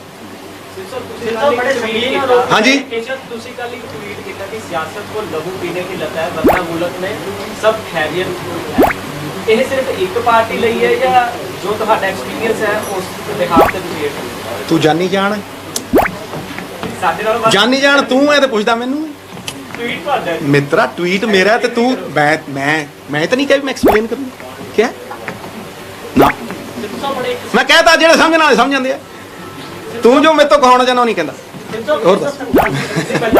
ਮੈਂ ਕਿਹਾ ਮੈਦਾਨ 'ਚ ਆਊਂਗਾ, ਤੈਨੂੰ ਦੱਸ ਕੇ ਥੋੜਾ ਨਾ ਆਊਂਗਾ, ਮੈਂ ਮੀਡੀਆ ਨੂੰ ਦੱਸ ਕੇ ਥੋੜਾ ਨਾ ਆਊਂਗਾ, ਮੈਂ ਮੈਦਾਨ 'ਚ ਆ ਰਿਹਾ। ਮਿੱਤਰਾ ਜਦੋਂ ਤੁਸੀਂ ਗੁਪਤ ਵਿਚਾਰ ਪ੍ਰਗਟ ਕਰਦੇ ਹੋ ਨਾ, ਉੱਥੇ ਹੀ ਖਤਮ ਹੋ ਜਾਂਦਾ ਬੰਦਾ, ਕਿਉਂਕਿ 200 ਬੰਦੇ ਨਿਕਲ ਜਾਣਗੇ ਐਂ ਕਰਕੇ। ਬੜੇ ਸੰਗੀਨ ਆਰੋਪ ਲਾਏ ਹੈ ਕੇਂਦਰ ਸਰਕਾਰ ਨੇ ਬਾਰਡਰ ਤੇ ਬੈਠੇ ਕਿਸਾਨਾਂ ਦੇ ਉੱਤੇ ਕਿ ਬੰਦੂਆਂ ਮਜ਼ਦੂਰਾਂ ਦੀ ਤਰ੍ਹਾਂ ਯੂਪੀ ਬਿਹਾਰ ਦੇ ਜਿਹੜੇ ਮਜ਼ਦੂਰ ਹੈਗੇ, ਹਾਂਜੀ, ਉਹਨਾਂ ਤੋਂ ਕੰਮ ਕਰਾਇਆ ਜਾਂਦਾ, ਨਸ਼ੇੜੀ ਬਣਾਇਆ ਜਾਂਦਾ। ਹਿਊਮਨ ਰਾਈਟਸ ਹੈ, ਹਿਊਮਨ ਰਾਈਟਸ ਹੈ ਨਾ ਯਾਰ। ਤੂੰ ਮੇਰੀ ਗੱਲ ਸੁਣ, ਹਿਊਮਨ ਰਾਈਟ ਵਾਇਲੇਸ਼ਨ ਕਹਿ ਰਿਹਾ ਹੈ। ਲੈ ਮੈਂ ਪੁੱਛਦਾ, ਕੋਵਿਡ ਹੋਇਆ ਸੀ, ਕੋਵਿਡ ਲੱਖਾਂ ਕਰੋੜਾਂ ਮਜ਼ਦੂਰ ਹਜ਼ਾਰਾਂ ਮੀਲ ਤੋਰੇ ਤੁਸੀਂ ਨੰਗੇ ਪੈਰੀ, ਬਿਲਖ ਬਿਲਖ ਕੇ ਮਰੇ। ਪਹਿਲਾਂ ਉਹਦਾ ਜਵਾਬ ਦੇ, ਹਿਊਮਨ ਰਾਈਟ ਸੀ ਕਿ ਨਹੀਂ ਸੀ? ਜਾ ਦੇ ਜਵਾਬ, ਮੈਂ ਉਹਨਾਂ ਜਿੱਥੇ ਕਹਿੰਦਾ ਉਹ ਹਿਊਮਨ ਰਾਈਟ ਵਾਲੇ ਨਹੀਂ। ਨੰਗੇ ਪੈਰ ਤੋਰੇ ਤੁਸੀਂ, ਤੁਹਾਨੂੰ ਸ਼ਰਮ ਨਾ ਆਈ? ਹੈ ਗਰੀਬ ਬੇਆਬਰੂ ਕੀਤਾ ਤੁਸੀਂ। ਕਿਹਨੂੰ ਸਨਮਾਨ ਦਿੰਦੇ ਹੋ ਤੁਸੀਂ? ਕਿਹਨੂੰ ਜੱਫੀਆਂ ਪਾਉਂਦੇ ਹੋ ਤੁਸੀਂ? ਕਿਹਨੂੰ ਖੜ ਕੇ ਵੈਲਕਮ ਕਰਦੇ ਹੋ? ਕਿਹਦੇ ਜਵਾਬ? 300 ਕਿਸਾਨ ਸ਼ਹੀਦ ਹੋ ਗਿਆ, ਇੱਕ ਸ਼ਬਦ ਬੋਲੇ ਤੇ ਕਹੇ ਅਮੀਰ ਦੇ ਜਵਾਕ ਜੰਮਦਾ ਤਾਂ ਕੌਣ ਪਹੁੰਚਦਾ ਉੱਥੇ? ਤੈਨੂੰ ਪਤਾ ਨਹੀਂ ਮਿੱਤਰਾ। ਹਿਊਮਨ ਰਾਈਟਸ ਵਾਇਲੇਸ਼ਨ ਦੀ ਗੱਲ ਕਰਦੇ ਤੁਸੀਂ। ਹੋਏ ਸ਼ਰਮ ਕਰੋ। ਲੱਖਾਂ ਕਿਸਾਨ, ਤੁਸੀਂ ਲੱਖਾਂ ਗਰੀਬ ਤੋਰਿਆ ਪੈਦਲ, ਖੂਨੋ ਖੂਨ। ਸੜਕਾਂ ਦੇ ਉੱਤੇ ਜਵਾਕ ਪੈਦਾ ਹੋਏ, ਸੜਕਾਂ ਦੇ ਉੱਤੇ ਮਰੇ, ਗੱਡੀਆਂ ਥੱਲੇ ਆ ਲੋਕ ਮਰੇ। ਹੈ ਕਾਹਦੇ ਪਿੱਛੇ? ਜ਼ਲੀਲ ਕੀਤੇ ਤੁਸੀਂ ਗਰੀਬ। ਗੱਲ ਕਰਦੇ ਹੋ But what about the institutions? ਤੁਸੀਂ ਹੁਣੇ ਕਿਹਾ ਕਿ ਜਿਹੜੇ institutions the RBI and other, ਉਹਨਾਂ ਨੂੰ ਇਹ ਮਿਸਯੂਜ਼ ਕਰ ਰਹੇ, ਆਮ-ਟਵਿਸਟ ਕਰ ਰਹੇ। ਚਲੋ ਬਾਕੀ ਉਹ ਵੀ ਕਰ ਰਹੇ ਹੈ, ਸੀਬੀਆਈ ਤੇ ਏਜੰਸੀਜ਼ ਨੂੰ ਵੀ ਕਰ ਰਹੇ ਹੈ। ਤੁਹਾਨੂੰ when we talk about Punjab ਨਾਲ ਜਦੋਂ ਕੀ ਕਰਦੇ ਹੈ, you think that ਇਹ ਸਟਰੋਂਗਲੀ ਨਹੀਂ ਲਿਖਿਆ ਜਾ ਰਿਹਾ? ਛੋਟੇ- ਆਪਾਂ ਉਹਨਾਂ ਨੂੰ ਲਿਖਦੇ ਹਾਂ, ਆਪਾਂ ਤਾਂ ਸਿਰਫ ਚਿੱਠੀਆਂ ਲਿਖ ਰਹੇ ਹਾਂ ਉਹਨਾਂ ਨੂੰ। ਛੋਟੇ ਭਾਈ, ਜਿਹੜਾ ਇਹ ਮੁੱਦਾ ਹੈ ਨਾ, ਆਪਾਂ ਇਹਦੇ ਫੋਕਸ ਕਰੋ। ਜੇ ਮੈਂ ਉਹਦੇ ਉਧਰ ਨੂੰ ਬੋਲਿਆ ਨਾ, ਹੈਡਲਾਈਨ ਤੋਂ ਹੀ ਉਹਦੀ ਲਾ ਦੋ। ਮੈਂ ਨਹੀਂ ਚਾਹੁੰਦਾ। ਦੇਖੋ ਗੱਲ ਸੁਣ, ਮੈਂ ਜਾਂ ਤੇ ਯਾਰ ਇੰਨਾ ਸਿਆਣਾ ਬੰਦਾ, ਇੰਨਾ ਪੜ੍ਹਿਆ ਲਿਖਿਆ, ਮੈਂ ਤਾਂ ਇੰਨਾ ਭਰੋਸਾ ਤੇਰੇ ਤੇ, ਮੈਂ ਤੇਰੇ ਲੇਖ ਪੜ੍ਹਦਾ, ਜ਼ਬਰਦਸਤ ਲੇਖ ਹੁੰਦੇ। ਤੈਨੂੰ ਪਤਾ ਨਹੀਂ ਮਿੱਤਰਾ ਕਿ ਕਿਹੜੀਆਂ ਕਿਹੜੀਆਂ ਇੰਸਟੀਟਿਊਸ਼ਨ, ਤੈਨੂੰ ਪਤਾ ਨਹੀਂ ਕਿ ਕਿਹੜੇ ਜੱਜ ਬੈਠ ਕੇ ਪ੍ਰੈਸ ਕਾਨਫਰੰਸ ਕਰਦੇ, ਕੀ ਕੀ ਹੈ ਕੀ ਕੀ ਨਹੀਂ। ਸਭ ਪਤਾ ਮਿੱਤਰਾ। ਮੇਰੇ ਮੂੰਹ ਕਿਉਂ ਕਢਾਉਣਾ? ਮੈਂ ਤੇ ਆਹ ਕੱਢ ਲਿਆ ਯਾਰ, ਤੂੰ ਇਹਨੂੰ ਲਾ, ਮੇਰੇ ਤੇ ਆਸਾਨ ਕਰ। ਤੁਸੀਂ ਕਹਿ ਰਹੇ ਹੋ ਸਰਕਾਰ ਤੇ ਕਿਸਾਨਾਂ ਨੂੰ ਜਿਹੜਾ ਰਲ ਕੇ ਕੁਝ ਕਰਨਾ ਚਾਹੀਦਾ। ਬਿਲਕੁਲ ਬਿਲਕੁਲ। ਤੁਸੀਂ ਆਪਣੀ ਪੰਜਾਬ ਸਰਕਾਰ ਦੀ ਗੱਲ ਕੀਤੀ, ਤੁਸੀਂ ਉਹਨਾਂ ਨਾਲ ਗੱਲ ਕੀਤੀ ਇਸ ਤਰ੍ਹਾਂ? ਮੈਂ ਗੱਲ ਵੀ ਕੀਤੀ ਹੈ, ਸਮਝਿਆ ਨਹੀਂ? ਮੈਂ ਵਿਧਾਨ ਸਭਾ ਦੇ ਵਿੱਚ ਬੋਲਿਆ ਵੀ ਹਾਂ, ਠੀਕ ਹੈ ਜੀ। ਕੀ ਰਿਸਪੌਂਸ ਸੀਗਾ ਜੀ? ਦੇਖੋ ਤੁਹਾਡੇ ਸਾਹਮਣੇ ਹੀ ਹੈ ਰਿਸਪੌਂਸ। ਉਹ ਥੋੜਾ ਜਿਹਾ ਹੀ ਚੱਲਿਆ, ਫਿਰ ਉਦੋਂ ਬਾਅਦ ਫਿਊਜ਼ ਉੱਡ ਗਿਆ। ਥੋੜਾ ਜਿਹਾ ਚੱਲਿਆ। ਬਾਕੀ ਦੂਜੀ ਚੀਜ਼ ਜਿਹੜੀ ਸੀਗੀ ਮੈਂ ਅੰਦਰ ਬੋਲਣਾ ਸੀ, ਪਰ ਉਹ ਪਾਰਟੀ ਦਾ ਉਹ ਹੁੰਦਾ, ਨਿਯਮ ਹੁੰਦਾ। ਮੈਂ ਪਾਰਟੀ ਦਾ ਇੱਕ ਵਫਾਦਾਰ ਸਿਪਾਹੀ ਹਾਂ, ਤੇ ਉੱਥੇ ਉਹਨਾਂ ਨੇ ਤੈਅ ਕੀਤਾ ਵੀ ਫਲਾਣੇ ਫਲਾਣੇ ਬੋਲਣਗੇ, ਫਲਾਣੇ ਫਲਾਣੇ ਬੋਲਣਗੇ। ਅਸੀਂ ਉੱਥੇ ਪੂਰਾ ਜਿੱਥੇ ਸਾਡੀ ਵਾਰੀ ਆਈ ਟਿਕਾ ਕੇ ਬੋਲੇ, ਈਵੀਐਮ ਮਸ਼ੀਨਾਂ ਤੇ ਬੋਲੇ, ਹੋਰਾਂ ਤੇ ਬੋਲੇ, ਹਰ ਚੀਜ਼ ਤੇ ਬੋਲੇ, ਠੋਕ ਕੇ ਬੋਲੇ, ਡਿਸਪਲਿਨ ਤੇ ਬੋਲੇ, ਲਾਈਵ ਟੈਲੀਕਾਸਟ ਤੇ ਬੋਲੇ। ਇੱਕ ਮਿੰਟ ਠਹਿਰੋ। ਲੇਕਿਨ ਜਿਹੜੀ ਗੱਲ ਮੈਂ ਕਰਨੀ ਸੀ ਤੁਹਾਡੇ ਸਾਹਮਣੇ ਰੱਖੀ, ਬਾਹਰ ਆ ਕੇ ਰੱਖੀ। ਤੁਹਾਨੂੰ ਇਹ ਦੱਸਿਆ ਵੀ ਇਹਨਾਂ ਕਾਨੂੰਨਾਂ ਦੀ ਇਲੀਗੈਲਿਟੀ ਕੀ ਹੈ, ਤੁਹਾਨੂੰ ਇਹ ਦੱਸਿਆ ਵੀ ਕਿਉਂ ਰੱਦ ਹੋਣੇ ਚਾਹੀਦੇ, ਤੁਹਾਨੂੰ ਇਹ ਦੱਸਿਆ ਵੀ ਵੇ ਫਾਰਵਰਡ ਕੀ ਹੈ। ਕੋਈ ਵੀਡੀਓ ਚੁੱਕ ਲਓ ਤੇ ਕਿਸੇ ਨੇ ਉਹ ਰਾਹ ਦੱਸੇ ਹੋਣ ਤਾਂ ਮੈਨੂੰ ਦੱਸ ਦਿਓ। ਤੇ ਜੇ ਮੇਰੇ ਤੋਂ ਬਿਹਤਰ ਕਿਸੇ ਦਾ ਰਾਹ ਹੋਵੇ, ਮੈਂ ਉਹਦੇ ਮਗਰ ਤੁਰੂ। ਜੇ ਨਾ ਤੁਰਾਂ ਤੇ ਜੱਟ ਨਾ ਕਹੀਓ, ਨਾ ਕਹੀਓ ਮੈਨੂੰ ਨਵਜੋਤ ਸਿੰਘ ਸਿੱਧੂ। ਮੈਂ ਤੁਹਾਨੂੰ ਪਹਿਲਾਂ ਜਦੋਂ ਕਰਤਾਰਪੁਰ ਸਾਹਿਬ ਦਾ ਉਹ ਖੁੱਲਿਆ ਤੇ ਮੇਰੇ ਤੇ ਉਂਗਲਾਂ ਚੱਕੀਆਂ, ਮੈਂ ਕਹੇ ਤੇ ਚੱਕੀ, ਕਹਤੇ ਨਹੀਂ। ਮੈਂ ਪੋਲਿਟਿਕਸ ਕੀਤੀ ਨਹੀਂ ਕੀਤੀ, ਕਿਉਂਕਿ ਉਹ ਗੁਰੂ ਦਾ ਆਦੇਸ਼ ਸੀ। ਡਾਕੀਆ ਬਣਾਇਆ ਉਹਨੇ। ਇਦੋਂ ਵੱਡਾ ਸਨਮਾਨ ਸਾਡੀ ਕੀ ਪੁੱਛਣਾ ਸੀ? ਤੇ ਫਿਰ ਮੈਂ ਉਦੋਂ ਵੀ ਕਿਹਾ ਸੀ ਵੀ ਜਿਹੜੇ ਮੇਰੇ ਤੇ ਉਂਗਲਾਂ ਚੱਕਦੇ ਉਹ ਖੁਲਾਉਣ, ਮੈਂ ਉਹਨਾਂ ਦੇ ਪਿੱਛੇ ਤੁਰੂ, ਉਹਨਾਂ ਦੇ ਪੈਰ ਤੋਂ ਨੀਵਾਂ ਹੋ ਕੇ ਉਹਨਾਂ ਦੇ ਮਗਰ ਤੁਰੂ। ਜੇ ਨਾ ਤੁਰਾਂ ਤਾਂ ਜੁੰਮਾ ਦਈਓ। ਇਹ ਸਵਾਲ 5 ਕਰੋੜ ਪੰਜਾਬੀਆਂ ਦੀ ਹੋਂਦ ਦਾ ਹੈ, ਸਵਾਲ ਇਰਰਿਪੇਅਰੇਬਲ ਡੈਮੇਜ ਦਾ ਹੈ, ਸਵਾਲ ਸਾਡੀ ਅਗਲੀ ਜਨਰੇਸ਼ਨ ਦਾ ਹੈ। ਜੇ ਅੱਜ ਨਹੀਂ ਲੜੇ ਤੇ ਫਿਰ ਮੇਰੀ ਗੱਲ ਨੂੰ ਸੁਣ ਲੈ, ਫਿਰ ਕਾਹਦੀ ਪੋਲਿਟਿਕਸ ਕਰਨੀ? ਸਿੱਧੂ ਸਾਹਿਬ, ਮਾਡਲ ਦੀ ਸਮੱਸਿਆ ਹੈਗੀ, ਜਿਹੜੇ ਕ੍ਰਾਈਸਿਸ ਨੇ ਸਾਰੇ ਕਿਹੜੇ ਜੀ? ਸੈਂਟਰ ਸਟੇਟ ਰਿਲੇਸ਼ਨ ਦੀ ਜਿਹੜੀ ਤੁਸੀਂ ਗੱਲ ਕਰ ਰਹੇ ਹੋ, ਜਾਂ ਇਹ ਕੋਈ ਵੈਸੇ ਇੱਕ ਮਾਡਲ ਦੀ ਗੱਲ ਵੀ ਹੈ ਕਿ ਮਾਡਲ ਚਾਹੀਦਾ ਗਾ, ਉਹ ਮਾਡਲ ਦੀ ਗਵਾਹੀ ਕੌਣ ਕਰੂਗਾ? ਮੇਰੀ ਇੱਕ ਗੱਲ ਲੱਗਦਾ ਇਸ ਟਾਈਮ ਪੰਜਾਬ ਇੱਕ ਵਿਜ਼ਨਰੀ ਉਸ ਤਰ੍ਹਾਂ ਦਾ, ਪਰ ਕੌਣ ਗਵਾਹੀ ਕਰੂਗਾ? ਵੇਖ ਮਿੱਤਰਾ, ਮੇਰੀ ਗੱਲ ਨੂੰ ਸੁਣ। ਇਹਨਾਂ ਗੱਲਾਂ 'ਚ ਹੀ ਉਲਝਾ ਦਿੰਦੇ ਹੋ ਤੁਸੀਂ। ਇਹ ਤੁਹਾਡੀ ਖਾਸੀਅਤ ਹੈ, ਪਰ ਮੇਰੀ ਵੀ ਖਾਸੀਅਤ ਹੈ, ਮੈਂ ਉਲਝਦਾ ਨਹੀਂ। ਮੈਂ ਤੈਨੂੰ ਸਮਝਾਉਣਾ ਹੁਣ, ਸਮਝਾਉਣਾ। ਕੋਈ ਕਹੂ ਉਹ ਫਲਾਨਾ ਇਹ ਕੈਂਡੀਡੇਟ ਜੀ, ਉਹ ਫਲਾਨਾ ਮੁੱਖ ਮੰਤਰੀ, ਕੋਈ ਦੱਸਦਾ, ਕੋਈ ਕਹੇ ਜੀ ਇੰਨੀਆਂ 26 ਲੱਖ ਜੀ ਨੌਕਰੀਆਂ, ਓਏ ਇੰਨੀਆਂ ਜੀ ਕਿੱਥੋਂ, ਕਿਵੇਂ, ਪੁੱਛਦੇ ਆ। ਉਦੋਂ ਹੀ ਕਹਿ ਦਿੰਦੇ ਇਹ ਕਿਹਨੇ ਤੈਅ ਕਰਨਾ ਭਾਈ ਵੀ ਕਿਹਦਾ ਏਜੰਡਾ ਠੀਕ ਹੈ? ਇਹ ਕਿਹਨੇ ਤੈਅ ਕਰਨਾ? ਪੰਜਾਬ ਦੇ ਲੋਕਾਂ ਨੇ, ਉਹਨੂੰ ਪੁੱਛ ਜਾ। ਨਵਜੋਤ ਸਿੰਘ ਸਿੱਧੂ ਨੇ ਨਹੀਂ ਤੈਅ ਕਰਨਾ। ਨਵਜੋਤ ਸਿੰਘ ਸਿੱਧੂ ਰੱਖੂਗਾ ਗੱਲ, ਮਰਦੇ ਦਮ ਤੱਕ ਰੱਖੂਗਾ। ਪੰਜਾਬ ਸਰਕਾਰ ਦਿੰਦੀ ਹੈ ਕਿ ਅਸੀਂ ਇਹ ਨੌਕਰੀਆਂ। ਮੈਂ ਕਿਹਾ ਮੇਰੀ ਗੱਲ ਨੂੰ ਸੁਣੋ, ਪੰਜਾਬ ਸਰਕਾਰ ਜੋ ਕੁਝ ਵੀ ਕਹਿੰਦੀ ਹੈ ਉਹਦਾ ਫੈਸਲਾ ਮੈਂ ਕਰੂੰ। ਉਹਦਾ ਠਹਿਰ ਜਾ ਮੈਂ ਜਵਾਬ ਦੇਣ ਦੇ ਮਿੱਤਰਾ। ਉਹਦਾ ਫੈਸਲਾ ਮੈਂ ਕਰੂੰ ਮਿੱਤਰਾ, ਜਾਂ ਤੁਸੀਂ ਕਰੋਗੇ? ਉਹਦਾ ਫੈਸਲਾ ਵੀ ਪੰਜਾਬ ਦੇ ਲੋਕ ਨਹੀਂ ਸਰ, ਸਿੱਧੂ ਸਾਹਿਬ ਕਰਨਗੇ। ਇਹ ਪੰਜਾਬ ਦੇ ਲੋਕ ਦੱਸਣਗੇ ਵੀ ਜੋ ਪੰਜਾਬ ਸਰਕਾਰ ਕਹਿੰਦੀ ਹੈ ਉਹ ਠੀਕ ਹੈ, ਜੇ ਠੀਕ ਹੋਈ ਦੁਬਾਰਾ, ਨਹੀਂ ਸਿੱਧੂ ਸਾਹਿਬ ਤੁਹਾਡੇ ਜੇ ਨਾ ਠੀਕ ਹੋਈ ਲਾਂਭੇ। ਸਿੱਧੂ ਸਾਹਿਬ ਤੁਹਾਡੇ ਪੰਜਾਬ ਦੇ ਕਿਉਂ? ਨਹੀਂ ਨਹੀਂ ਇੱਕ ਮਿੰਟ, ਸਿੱਧੂ ਸਾਹਿਬ ਤੁਹਾਡੇ ਤੋਂ ਪੰਜਾਬ ਦੇ ਲੋਕਾਂ ਲਈ ਤੁਸੀਂ ਇੱਕ ਸਪੈਸ਼ਲ ਹੋ, ਤੁਹਾਡੀ ਖਾਸ ਇੱਕ ਵਿਅਕਤੀਗਤ ਪਛਾਣ ਹੈ ਤੇ ਤੁਹਾਡੇ ਤੋਂ ਆਸ ਰੱਖਦੇ ਨੇ। ਹੁਣ ਇਹੋ ਜਿਹੇ ਦੌਰ 'ਚ ਆਪਾਂ ਪਹੁੰਚ ਚੁੱਕੇ ਹਾਂ ਵੀ ਤੁਹਾਡੇ ਜਿਹੜੇ ਫੈਸਲੇ ਨੂੰ ਉਹ ਦੇਖ ਰਹੇ ਨੇ। ਅਸੀਂ ਤਾਂ ਪੁੱਛ ਰਹੇ ਹਾਂ ਤੁਸੀਂ ਕਾਂਗਰਸ ਦੀ ਕਾਰਗੁਜ਼ਾਰੀ ਮੇਰਾ ਫੈਸਲਾ। ਤੁਹਾਡਾ ਅਗਲਾ ਫੈਸਲਾ देखो क्या क्या बात पूछी है, मेरा फैसला सुन। छोटे वीर बहुत वधिया सवाल किया तैं, छोटे वीर बहुत वधिया सवाल किया। कोई फैसला नवजोत सिंह सिद्धू ने लिता होवे, पंजाब ਲਈ ਨਾ ਲਿੱਤਾ ਹੋਵੇ, ਆਪਣੇ ਲਈ ਲਿੱਤਾ ਹੋਵੇ, ਮੈਨੂੰ ਇੱਕ ਦੱਸ। ਕੋਈ ਇੱਕ ਬੰਦਾ ਨਾ ਲਓ ਇਸ ਹਿੰਦੁਸਤਾਨ ਦੇ ਵਿੱਚ, ਇੱਕ ਬੰਦਾ ਨਾ ਲਓ ਜਿਹਨੇ 6 ਸਾਲ ਦੀ ਰਾਜ ਸਭਾ ਛੱਡੀ ਹੋਵੇ। ਇੱਕ ਨਾ ਲਓ, ਇੱਕ ਬੰਦਾ ਨਾ ਲਓ ਜਿਹਨੇ ਐਮਪੀ ਗਰੀ ਛੱਡੀ ਹੋਵੇ। ਇੱਕ ਬੰਦਾ ਨਾ ਲਓ ਜਿਹਨੇ ਗੁਰੂ ਘਰ ਨਾ ਛੱਡਣ ਦੇ ਲਈ ਐਮਪੀਸ਼ਿਪ ਵੀ ਛੱਡੀ ਹੋਵੇ, ਆਈ&ਬੀ ਮਿਨਿਸਟਰੀ ਵੀ ਛੱਡੀ ਹੋਵੇ। ਇੱਕ ਬੰਦਾ ਨਾ ਲਓ ਜਿਹੜਾ ਕਹਿੰਦਾ ਹੋਵੇ ਵੀ ਆਹ ਰਾਹ ਹੈ, ਜੇ ਕਿਸੇ ਹੋਰ ਰਾਹ ਤੇ ਤੋਰਨਾ ਕੋਈ ਗੱਲ ਨਹੀਂ, ਤੁਸੀਂ ਤੁਰੋ, ਮੈਂ ਤੁਹਾਡਾ ਸਤਿਕਾਰ ਕਰਦਾ, ਪਰ ਆ ਚੁੱਕੋ ਤੁਹਾਡੀ ਮਿਨਿਸਟਰੀ। ਤਾਂ ਹੀ ਤੇ ਤੁਹਾਡੇ ਤੋਂ ਜਾਰੀ ਆਸਣ ਹੈ ਜੀ। ਮੇਰੀ ਗੱਲ ਨੂੰ ਸੁਣੋ ਇੱਕ ਮਿੰਟ ਹੈ। ਇਸ ਕਰਕੇ ਜਦੋਂ ਮੈਂ ਬੀਜੇਪੀ ਵੀ ਛੱਡੀ ਸੀ, ਪਾਰਟੀ ਵਧੀਆ ਰੱਖਦੀ ਸੀ, ਕੋਈ ਰੌਲਾ ਹੀ ਨਹੀਂ ਸੀ। ਆ ਚੱਕ ਬਈ ਕਰ ਕੰਪੇਨ ਇਹਨਾਂ ਦੀ, ਮੈਂ ਕਿਹਾ ਜੀ ਇਹ ਡਾਕੂ ਨੇ, ਮੈਂ ਨਹੀਂ ਕਰਦਾ। ਅੱਛਾ ਜੇ ਕੰਪੇਨ ਨਹੀਂ ਕਰਨੀ ਮਿੱਤਰਾ, ਕੰਪੇਨ ਨਹੀਂ ਕਰਨੀ ਨਾ ਕਰ, ਕੋਈ ਗੱਲ ਨਹੀਂ, ਫਿਰ ਪੰਜਾਬ ਤੋਂ ਦੂਰ ਰਹਿ। ਕਿਉਂ ਮੈਂ ਜੜ ਤੋਂ ਦੂਰ ਹੋ ਜਾ? ਕੀ ਹੈ ਮੇਰਾ ਸੁਪਨਾ? ਜੇ ਮੈਂ ਆਪਣਾ ਘਰ ਨਹੀਂ ਸੰਵਾਰ ਸਕਦਾ, ਮੈਂ ਬਾਹਰ ਜਾ ਕੇ ਝਾੜੂ ਦਿੰਦਾ ਫਿਰਾਂ, ਫਿਰ ਕਿਆ ਆਖੇ ਜੀ ਇੱਥੋਂ ਬਾਹਰ ਚੱਲ ਜਾਓ, ਬੜੀਆਂ ਸਾਜ਼ਿਸ਼ਾਂ ਰਚਦੇ ਆ, ਇੱਥੋਂ ਬਾਹਰ ਚੱਲ ਜਾ, ਤੈਨੂੰ ਉੱਥੇ ਦਾ ਉਹ ਬਣਾ ਦਿੰਦੇ ਆ ਫੇਸ। ਮੈਂ ਫਿਰ ਤੇ ਮੈਂ ਉੱਥੇ ਹੀ ਸੀ, ਠੀਕ ਹਾਂਜੀ। ਮੇਰੇ ਮੁੰਡੇ ਨੇ ਫੈਸਲਾ ਅਸਿਸਟੈਂਟ ਐਡਵੋਕੇਟ ਜਨਰਲ ਕਿਹਦੇ ਲਈ ਛੱਡਿਆ? ਸਵੇਰੇ ਆਰਟੀਕਲ ਪੜਿਆ, ਕਹਿੰਦਾ ਪਾਪਾ they are ਅਕਿਊਜ਼ਿੰਗ you of nepotism. ਆਪਦੀ ਮਾਂ ਨੂੰ ਕਹਿੰਦਾ ਜੇ ਚੇਅਰਮੈਨ ਨਹੀਂ ਲਿੱਤੀ ਮੇਰੇ ਮਾਰੇ ਦਾ ਮੂੰਹ ਦੇਖੇ, ਤੁਰ ਗਿਆ, ਅੱਜ ਤੇ ਨਹੀਂ ਆਇਆ ਵਾਪਸ। ਕਿਹਦੇ ਲਈ ਕੀਤਾ?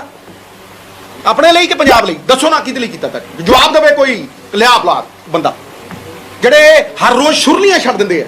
ਮੈਂ ਉਹਨਾਂ ਨੂੰ ਜਵਾਬ ਦੇਣਾ ਚਾਹੁੰਦਾ, ਇੱਕ ਵਾਰ ਦਊਂ, ਬਾਅਦ ਦੇ ਵਿੱਚ ਮੈਂ ਸਫਾਈਆਂ ਨਹੀਂ ਦਿੰਦਾ ਨਾ ਮੈਂ ਦਵਾਂ। ਨਵਜੋਤ ਸਿੰਘ ਸਿੱਧੂ ਨੇ, ਪੁੱਤਰ ਸਰਦਾਰ ਭਗਵੰਤ ਸਿੰਘ, ਸੁਤੰਤਰਤਾ ਸੈਨਾਨੀ, ਜਿਹਨੇ ਰਜਵਾੜੇ ਛੱਡੇ, ਸਾਬਣ ਨਹੀਂ ਦੇਖਿਆ 3 ਮਹੀਨੇ, ਕੀਰਤੀ ਗਦਰ ਪਾਰਟੀ ਦੇ ਵਿੱਚ ਤੇਜਾ ਸਿੰਘ ਸੁਤੰਤਰ ਦੇ ਅੰਦਰ ਕੰਮ ਕੀਤਾ, ਉਹਦਾ ਪੁੱਤਰ ਨਵਜੋਤ ਸਿੰਘ ਸਿੱਧੂ ਜਾਦਾ ਰਾਜਨੀਤੀ ਦੇ ਵਿੱਚ ਆਇਆ। ਕੰਕੇ ਦੀ ਚੋਟ ਦੇ ਉੱਤੇ ਕਹਿਣਾ, ਜਾਦਾ ਰਾਜਨੀਤੀ ਦੇ ਵਿੱਚ ਆਇਆ, ਔਰ ਜਦ ਤੱਕ ਰਾਜਨੀਤੀ ਦੇ ਵਿੱਚ ਰਹੂ, ਕਿਸੇ ਤੋਂ ਇੱਕ ਉਹਦਾ ਮੰਗਿਆ ਹੋਵੇ ਨੀਵੇਂ ਥਾਵੇਂ ਪਾਇਓ, ਉਸੇ ਦਿਨ ਰਾਜਨੀਤੀ ਛੱਡ, ਪੰਜਾਬ ਦੇ ਲੋਕ ਉਸੇ ਦਿਨ। ਫਿਰ ਇਹ ਸ਼ੁਰਲੀਆਂ ਛੱਡਣੀਆਂ। ਸਿੱਧੂ ਨੈਗੋਸੀਏਸ਼ਨ ਕਰਾ, ਇੱਕ ਬੰਦਾ ਕਵੇ ਮਿਲਿਆ ਵੀ ਹੋਵੇ, ਨੈਗੋਸੀਏਸ਼ਨ ਤਾਂ ਬਹੁਤ ਦੂਰ ਦੀ ਗੱਲ ਹੈ। ਇਹ ਬਦਨਾਮ ਕਰਨ ਦੀ, ਜਿਹਦੀ ਸਫਲਤਾ ਰੋਕੀ ਨਹੀਂ ਨਾ ਜਾ ਸਕਦੀ ਮਿੱਤਰਾ, ਉਹਨੂੰ ਬਦਨਾਮ ਕਰਨ ਦੀ ਕੋਸ਼ਿਸ਼ ਕੀਤੀ ਜਾਂਦੀ ਹੈ। ਐਂ ਬਦਨਾਮ ਕਰ ਲਓਗੇ, ਐਂ ਲੋਕਾਂ ਦਾ ਵਿਸ਼ਵਾਸ ਖੋਲੋਗੇ, ਨਹੀਂ ਖੋਇਆ ਜਾਂਦਾ। 6 ਇਲੈਕਸ਼ਨ ਐਵੇਂ ਲੋਕਾਂ ਨੇ ਜਿਤਾਤੇ ਹੈ, ਇਹ ਪ੍ਰਮਾਣ ਨਹੀਂ? ਤੁੱਛ ਹੈ। that which needs to be proven is not worth a toss। ਮੈਂ ਕਹਿੰਦਾ ਪੰਜਾਬ ਦੇ ਲੋਕ ਇਸੇ ਕਰਕੇ ਕਹਿੰਦੇ ਨੇ ਵੀ ਪੰਜਾਬ ਦੇ ਲੋਕਾਂ ਨੇ ਕੀ ਫੈਸਲਾ ਸਿੱਧੂ ਸਾਹਿਬ ਮੈਦਾਨ ਚੋਂ ਗਿਆ ਕਦ ਸੀ, ਉਹਨਾਂ ਤੋਂ ਪੁੱਛ। ਆ ਜਾ ਹੁਣ ਤੁਸੀਂ ਕਹਿੰਦੇ ਹੋ ਸਿੱਕੇ ਮਾਰਨ ਵਾਲੇ ਮੈਦਾਨ 'ਚ ਆਏ ਵੀ ਨਾ। ਦੇਖੋ ਗੱਲ ਨੂੰ ਸੁਣੋ, ਗੱਲ ਨੂੰ ਸੁਣੋ। ਤੁਸੀਂ ਦੇਖੋ ਕਿਸਾਨ ਵੀਰਾਂ ਨੇ, ਮੈਂ ਸ਼ੁਰੂ ਤੋਂ ਕਿਸਾਨ ਮੋਰਚੇ ਨਾਲ ਜੁੜਿਆ ਹਾਂ। ਪਹਿਲੇ ਦਿਨ ਮੈਂ 15,000 ਦੀ ਰੈਲੀ ਕੀਤੀ, 10,000 ਦੀ ਰੈਲੀ ਕੀਤੀ। ਇੱਕ ਸਲੋਗਨ ਸੀ ਪਾਰਟੀ ਦਾ, ਕਿਸੇ ਦਾ ਉਹ ਸੀ, ਸਟਾਰਟ ਮੈਂ ਕੀਤਾ ਸੀ। ਕੋਈ ਇੱਕ ਦਿਖਾ ਦਿਓ ਪੋਸਟਰ ਲੱਗਿਆ ਹੁੰਦਾ ਕਿਤੇ, ਉੱਥੇ ਚੜੂਨੀ ਸਾਹਿਬ ਵੀ ਆਏ ਸੀ, ਮੈਨੂੰ ਬਾਅਦ ਚ ਪਤਾ ਲੱਗਿਆ, ਠੀਕ ਹੈ, ਕੀਤੀ। ਉਸ ਤੋਂ ਲੈ ਕੇ ਰੋਜ਼ ਮੈਂ ਕਿਸਾਨ ਮੋਰਚੇ ਲਈ ਲੜਦਾ, ਰੋਜ਼ ਰਾਹ ਦਿਨਾ, ਰੋਜ਼ ਕਹਿਣਾ ਕਿ ਸਾਨੂੰ ਇਕਨੋਮਿਕ ਮਾਡਲ ਬਣਾਉਣਾ ਚਾਹੀਦਾ, ਸਾਨੂੰ ਛੋਟੇ ਫਾਰਮਰ ਦਾ ਮਾਡਲ ਬਣਾਉਣਾ ਚਾਹੁੰਦਾ, ਰੋਜ਼ ਕਹਿਣਾ, ਹਰ ਰੋਜ਼। ਔਰ ਆਪਣੀ ਗੱਲ ਤੇ ਖੜਾ, ਜੇ ਮੇਰੇ ਤੋਂ ਵਧੀਆ ਕੋਈ ਦਊਗਾ ਮੈਂ ਉਹਦੀ ਰਾਹ ਤੇ ਤੁਰੂ, ਨਹੀਂ ਤਾਂ ਤੁਸੀਂ ਪੁੱਛੋ। ਨਵਜੋਤ ਸਿੰਘ ਸਿੱਧੂ ਨੇ ਮੈਦਾਨ ਨਹੀਂ ਛੱਡੇ ਕਦੇ। ਇਹ ਉਹ ਬੰਦਾ ਨਹੀਂ ਹੈ ਜਿਹੜਾ ਆਇਆ ਔਰ ਗਿਆ। 16 ਸਾਲ ਦੇ ਜਿਹਨੇ ਬੜੇ ਲੋਕ ਨੇ, ਜਿਨ੍ਹਾਂ ਨੇ ਥੱਲੇ ਸੱਟਣ ਦੀ ਕੋਸ਼ਿਸ਼ ਕੀਤੀ, ਨਾ ਮੈਂ ਗਿਰਾ। ਲੈ ਫਿਰ ਸ਼ੇਰ ਵੀ ਸੁਣਾ ਦਿਓ, ਫਿਰ ਕਹੋਗੇ ਸ਼ੇਰ ਨਹੀਂ ਸੁਣਾਇਆ ਨਵਜੋਤ ਸਿੰਘ ਸਿੱਧੂ ਨੇ। ਨਾ ਮੈਂ ਗਿਰਾ, ना मेरी उम्मीदों का कोई मीनार गिरा, ना मैं गिरा, ना मेरी उम्मीदों का कोई मीनार गिरा, लेकिन मुझे गिराने की कोशिश में हर बंदा कई बार गिरा कि नहीं गिरा ਲੱਭੇ ਕਿਤੇ ਉਹ ਮੈਨੂੰ ਲੱਭਦੇ ਫਿਰਦੀ ਯੋਗਰਾਜ ਸਿੰਘ ਬਾਰੇ ਕੀ ਕਹੋਗੇ ਜੀ? ਸਿੱਧੂ ਸਾਹਿਬ ਸਰਕਾਰ 'ਚ ਵਾਪਸੀ। ਮਿੱਤਰ ਪਿਆਰੇ, that is the end.